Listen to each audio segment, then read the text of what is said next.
As I'm sure most of you can get pretty frustrated when your friend doesn't follow through on a verbal contract. Not only do they betray your trust, but sometimes it can cause a lot of issues in your life.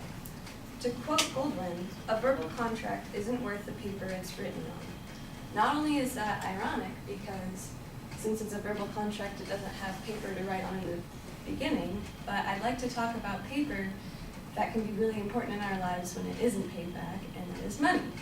And when your friends don't agree to that verbal contract and they don't pay you back, I'm sure that you've experienced that, and it can lead to a lot of other issues down the line. First, I'd like to talk about my neighbor, who currently owes me $95, a friend that I helped get his car out of the tow lot, and my brother, who owes me $20 to this day after 5 years. Now, my neighbor, he always is asking for money because his parents are always working and he needs to go buy something, and I have a soft spot for people like that because I've been in that place, and so we're like, sure, and it started off as $20 at first, and then I have on my whiteboard written, Brandon, $95, and I haven't seen him since. So one day, I'm just gonna say, hey Brandon, how you doing? And hopefully he'll be able to say, oh, here's your $95, but besides that, sometimes there's occurrences in our life where sometimes it just never gets paid back, and we have to learn from those lessons. Like, for instance, my friend's car in the lot. That was a couple $100, which is not as easy to let go as the 95. And haven't heard from him either, and I'm sure that makes my boyfriend pretty upset too, because half of it was his money. But now we know that that person is not someone who we can trust, and that verbal contract was violated. Now, my brother, on the other hand, he asked for $20 for a pizza about 5 years ago. And I love my brother, and I said, sure, why not, Daniel? Go ahead, buy yourself a pizza. And then there was $20 missing from my wallet. He took it upon himself to get it out. And pretty soon, a couple weeks went by, and I asked him about it, and I said, well, what about that money, Daniel? Come on, you need to repay me with that verbal contract. And pretty soon, more time went by, and he thought I had forgotten about it, but he slipped a little note under my door, and it was kind of scrawled out in kid writing. It was on a little sticky note. It was blue, and it was written in pencil. I love you very much. I'm so sorry. I don't have $20. And I stuck it in my wallet, and I still have it to this day because I thought that was really cute. And even though it didn't work out and I never got the money back, that was one of the instances where I wasn't actually upset about it, and I could move on from that point. So, most of the time, it will be frustrating, though, when you agree to have a verbal contract with someone. And it's not just money, necessarily.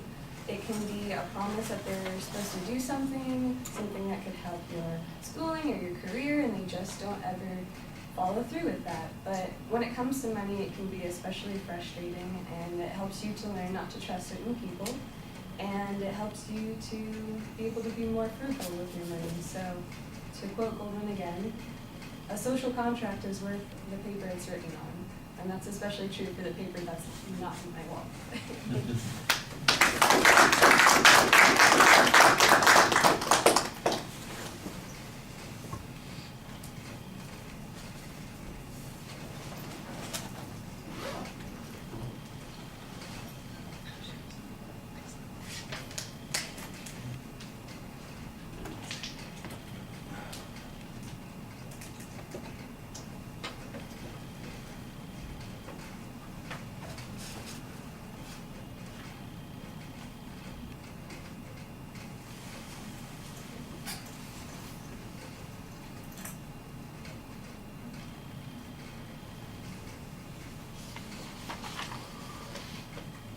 All right, Emily, I like the use of a friend as the attention device, and then you give us the quote and you talk about how ironic it is that we're talking about the verbal contract isn't worth the paper it's written on, or not written on. I guess that's a good way of expressing it as well. You kind of give it a different interpretation. That's okay. That's pretty reasonable. There's a preview. I like that. That makes it easy to follow the structure. I thought that most of the time you're giving us some pretty good details, but it does sound a little repetitive because it is the same kind of thing. When you get to your little brother, though, you'd have a nice detail in it that makes that one a little bit more unique. And that's the kind of detail that you want to try and get in everything, because then there's a reason to listening to that particular story. The first one, okay. The second one, though, seems like it's almost a repeat of the first one. And like I said, the third one has that twist on it. I think that's what makes it nicer. The presentation issues, you do a lot of things very effectively. It's very fluid while you're speaking. You have some pretty good gestures. You stand very confidently in the one spot, which is fine, although sometimes I think it's not a bad idea to change the orientation of your body, change the spot that you're standing in to do the transition kind of thing, walk those transitions occasionally. I didn't think it was a drawback here because it is a short speech that you're doing, but when you stand, that's the only hint of anything that looked anxious at all, is that you just don't move from that one spot. Your eye contact is, it probably feels like you're doing a better job than you actually are, because you do have a tendency to look down quite a bit while you're speaking. Even though because your face is very animated when you're talking to us, you're smiling and you're reacting to things that you're talking about, and I can sometimes see that you're reacting to maybe the expression on somebody else's face.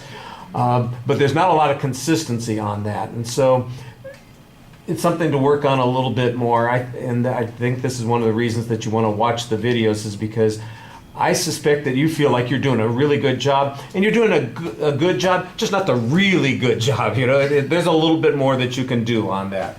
Otherwise, I thought things went really well, and I thought you had a good exit at the end of the speech too. All right, thank you.